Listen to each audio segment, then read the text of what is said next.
So, do you expect that to be fit? Don't know. I think, judging by what's going on at Tottenham, hasn't done a lot in pre-season, so we'll be guided by Gareth and Tottenham. He's obviously in the squad.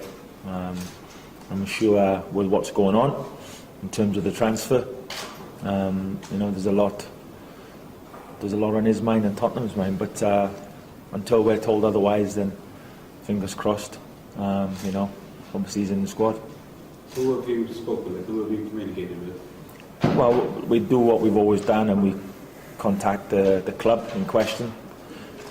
This time it's Tottenham because obviously Gareth's their player. So unless we're told otherwise that he's unavailable, we'll just do what we've always done, and that's expect him to be there. But you have to look at it and say, okay, there is a lot going on. But until we're told otherwise, we'll expect him to be here. So you haven't spoken to him directly? No. Why would I? I'm not quite sure of the way things work. All right, no. What happens is we contact the clubs. This player is being called upon by his country. This is when he needs to be there. Blah blah blah blah blah. If players have maybe been out of the squad for some time, or if players are being left out of the squad, I'll be more inclined to contact the players. But players who have been in the squad for a number of games, there's no need. I don't get involved with what's going on with Gareth's transfer, on or off, whatever's going to happen there. It's up to Tottenham and Gareth. But we've picked the squad. He's in it until we're told otherwise.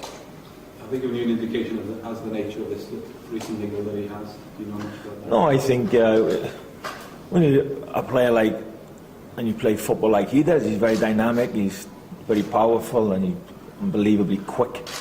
Then you're going to pick up niggles, a little bit tears, fibres, nothing major. So it's nothing that we're worried about. We want him to be here for the Ireland games. We want to win, pick our strongest team, and obviously he's in that. But I don't think it's anything serious now. If it was, then we would have known before now. So I don't think it's anything serious. As national manager, does it make any difference if he plays in the Premier League or in La Liga with regards to the logistics of selection, etc.?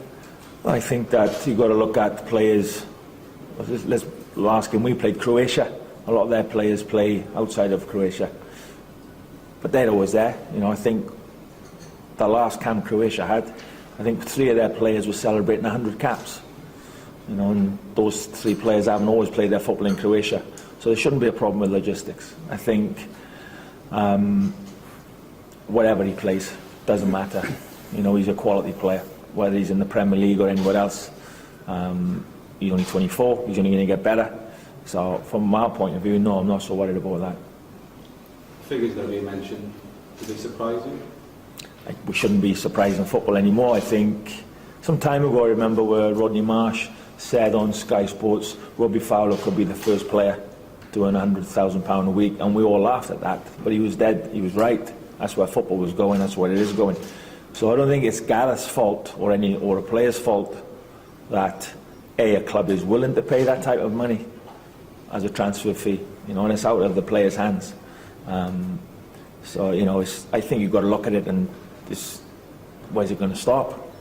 The money we're talking about is incredible, but it's not Gareth's fault. It's not players' fault. If clubs are willing to pay that and willing to pay huge transfer fees and huge salaries, it's not the players' fault. That's up to the clubs.